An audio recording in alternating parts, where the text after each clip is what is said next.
জড়োয়া ঝুমকো সিরিয়ালে তো আপনি ঝুমকোকে আপনারা দেখেইছেন, তাকে একদম শান্তশিষ্ট গৃহিণীর চরিত্রে আপনারা দেখেছেন, আর সময়ের সাথে সাথে অনেক সময় সেইভাবে রুখে দাঁড়াতেও দেখেছেন বহু পরিস্থিতিতে। আর সেই দিক দিয়ে আমরা তার সঙ্গেই রয়েছি, ঝুমকোর সাথেই রয়েছি। স্বাগত জানাবো আর প্লাসের তরফ থেকে ঝুমকোকে। আর একটা জিনিস বলবো যে এখন তোমাদের সিরিয়াল বেশ দাপিয়ে চলছে, আর মানুষের ফিডব্যাক পাওয়ার পরে কী বলবে, তো আমাদের দর্শকদের কী বলতে চাইবে? না, আমি যেটা ফিডব্যাক পাচ্ছি সবার খুব ভালো লাগছে।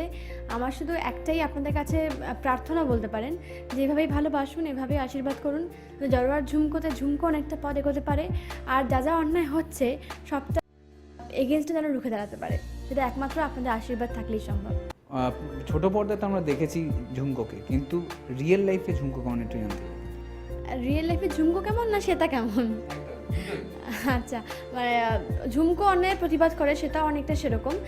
থ্যাঙ্কস টু স্নেহাশিস দা, কারণ উনি হয়তো আমাকে খানিকটা চেনেন, সেই জন্য এরকম একটা চরিত্র আমাকে দিয়েছেন। আর এটা এখন একটা অন্যরকম পর্যায়ে গেছে, এখন ঝুমকো চোখে দেখতে পায় না, তাই জন্য এই রোলটা অনেকটা চ্যালেঞ্জিং হয়ে গেছে আমার কাছে। এর আগে আমি করেছিলাম তুমি রবে নীরবের ঝিল, যেখানে ঝিল ডেফ অ্যান্ড মিউট ছিল, শুনতে পারতো না, বলতে পারতো না।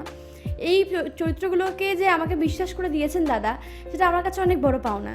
যেরকম চরিত্র আমি কাজ করতে পারি বা আমি হয়তো করতে পারবো, দাদাকে খুশি করতে পারবো, সেটা দাদা ভেবেছেন, সেটা আমার কাছে অনেক বড় পাওনা। আর ঝুমকো, ঝিল এদের সঙ্গে শ্বেতার অনেকটাই মিল আছে, কারণ শ্বেতা একদম অন্যায় সহ্য করতে পারে না, অন্যায় প্রতিবাদ করে। সেই জন্য পার্সোনালি শ্বেতা অনেকের কাছেই খারাপ। যারা মানে আমার একসাথে কাজ করি, তারা আমার প্রত্যেকেই খুব কাছের, প্রত্যেকেই খুব নিজের। তারা সবাই জানেন যে শ্বেতা খুব স্ট্রেট ফরওয়ার্ড কথা বলে, শ্বেতা অন্যায়ের সাথে আপোষ করতে পারে না, আর শ্বেতার মনে এক মুখে আর এক নয়, যেটা মনে সেটাই মুখে। তো এই জন্য শ্বেতা অনেকের কাছেই খারাপ। যেমন ঝুমকো, ঝুমকো পেছনে কথা বলতে পছন্দ করে না, অন্যায়ের প্রতিবাদ করে, সেই জন্য ঝুমকো শ্বশুরবাড়িতে সবার কাছে এখনো প্রিয় হয়ে উঠতে পারেনি। তাহলে আমরা একটু রিয়েল লাইফের শ্বেতার কাছে আসবো, যে এমনিতে শ্বেতা মানে কী ধরনের লাইফস্টাইলে বিলং করে বা কী কী করতে ভালোবাসে রিয়েল লাইফে। এত তো একদম শান্তশিষ্ট একজন বৌমার চরিত্র আমরা দেখছি, কিন্তু রিয়েল লাইফে কতটা মানে সে কি খুব ক্যাজুয়ালি এরমভাবেই থাকে, না খুব বেশি মানে দুরন্ত বলা যায়? হ্যাঁ, শ্বেতা একদমই ক্যাজুয়াল, একদমই শান্তশিষ্ট, একদমই দুরন্ত নয়। ও চুপচাপ থাকতে বেশি ভালোবাসে, খুব কম কথা বলে, বলবো না, প্রচুর কথা বলতে ভালোবাসে, কিন্তু ছটফটাটা একটু কম করে। আর সারাক্ষণ শ্বেতার সময় কাটে গান শুনে অথবা নাচ প্র্যাকটিস করে, কিংবা খুব কাছের মানুষদের সাথে কথা বলে।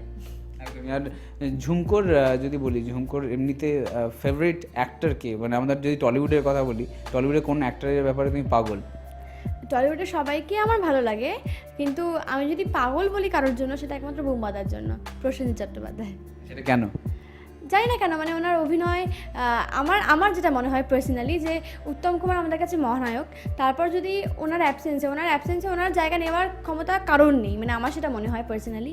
কিন্তু মানে ইন্ডাস্ট্রিটা, মানে বাংলা ইন্ডাস্ট্রিটা এখনও হয়তো দেবদা এসছে, জিৎদা এসছে, যার জন্য আসতে পেরেছে, সেটা হচ্ছে বুম্বাদা। কারণ উনি যদি বাংলা ইন্ডাস্ট্রিকে টিকিয়ে না রাখতেন, তাহলে আমরা আরও সুপারস্টারকে পেতাম না।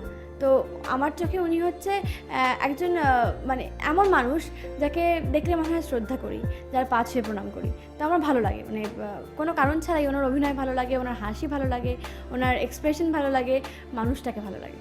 মেগা সিরিয়ালে তুমি দাপিয়ে অভিনয় করছো, তোমাকে সবাই ভালোভাবে চেনে, এখন বেশ পরিচিত মুখ। তো সেই দিক দিয়ে তোমার কি এখন ফিল্মের দিকেও কি সেইভাবে ঝোঁকটা রয়েছে, সেইভাবে মন দিয়ে ফিল্ম করার কিছু ব্যাপার?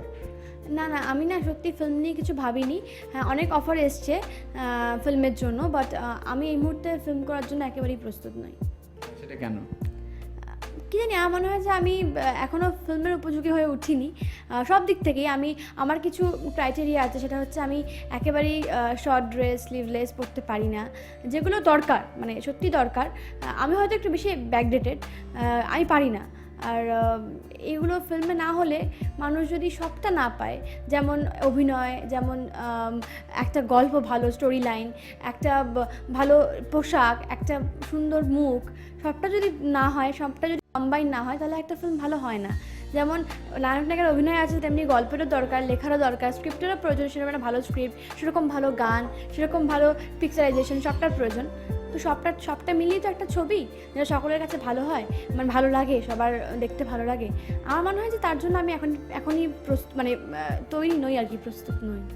আমরা বহুজনকে দেখি, বহুজন বলাই যায়, কারণ এখন আমরা বর্তমানে রীতা ভরি থেকে শুরু করে সায়নী ঘোষ থেকে শুরু করে বহুজন তারা সিরিয়াল একসময় দাপিয়ে অভিনয় করছে, আর তারপরে তারা এখন সিনেমায় বেশ রাজত্ব করছে। তো সেই দিক দিয়ে এই ভাবনাটা কি আসে মাঝে মাঝে যে হ্যাঁ আমিও এইভাবেই আবার সিনেমাতে একদম জায়গাটা তৈরি করবো, বা কোনো রকমের ভাবনা থাকে যখন অন্য কাউকে দেখা হয়, অনেক সময় ভাবনা থাকে যে হ্যাঁ এরমভাবে ফ্লারিশ করছে, তো তোমার কি এইসব ভাবনা কি আসে সেইভাবে? একদমই আসে না, মানে আমি তো বললামই যে আমি না প্রচণ্ড সাদামাটা, মানে আমি যেটা সেটা আমি বিশ্বাস করতে বাধ্য, মানে আমি সত্যি কিছু কিছু দিকে পিছিয়ে আছি। আমি বললাম তো আমি শর্ট ড্রেস পরতে পারি না, স্লিভ ড্রেস পরতে পারি না, আমি খুব একটা মডার্ন নই, আমি একটু অর্থোডক্স।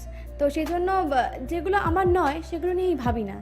হয় ওই ফিল্মের জায়গাটা কোয়েলদির জন্য, শ্রাবন্তীদির জন্য, শুভশ্রীদির জন্য, রীতাভরির জন্য বা সায়নীদির জন্য, হয়তো আমার জন্য নয়, সেই জন্য ভাবি না, যেটা পাইনি আমি সেটা নিয়ে ভাবি না।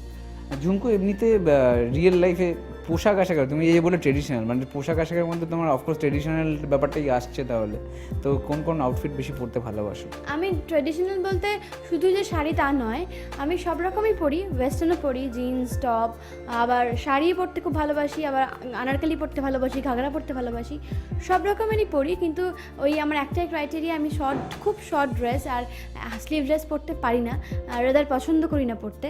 তো ব্যাস এগুলো বাদ দিয়ে মোটামুটি যেগুলো সাধারণ মানুষ সবাই পরে সেরকম পরতেই ভালোবাসি। হোয়াট অ্যাবাউট ফুডস, মানে খাওয়া দাওয়ার ব্যাপারে তো নিশ্চয়ই সবার একটা চুজি ব্যাপার থাকে, তো তোমার ব্যাপারটা কি? না, আমার চেহারা দেখে কখনোই মনে হয় না আমি চুজি, আমি সব খাই।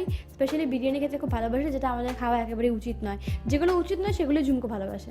ঝুমকো বিরিয়ানি খেতে খুব ভালোবাসে, এটা তো ক্লিয়ার হয়ে গেল। আর একটা জিনিস, তাহলে যখনই আমরা যখন কোনো রকমের মানে তোমাকে খুশি করতে যাবো, বিরিয়ানি খাওয়ালেই চলবে তোমাকে। আর একটা জিনিস, আমাদের দর্শকদের সময় যখন শেষ, দর্শকদের তোমার তরফ থেকে কোনো বার্তা যদি দেওয়ার থাকে? আমার একটাই কথা বলার যে বড়রা আমার প্রণাম নেবেন, আর ছোটরা অনেক অনেক ভালোবাসা, অনেক আদর, আর সঙ্গে আমারও প্রচুর ভালোবাসা, আদর আর আশীর্বাদ চাই, তা নাহলে ঝুমকো পথ চলতে পারবে না। তাই আপনাদের কাছে একটাই রিকোয়েস্ট, জড়োয়া ঝুমকো দেখুন সোম থেকে শনি রাত 8টায় জি বাংলায়, আর ঝুমকোকে এভাবেই ভালোবাসুন, এভাবেই আশীর্বাদ করুন।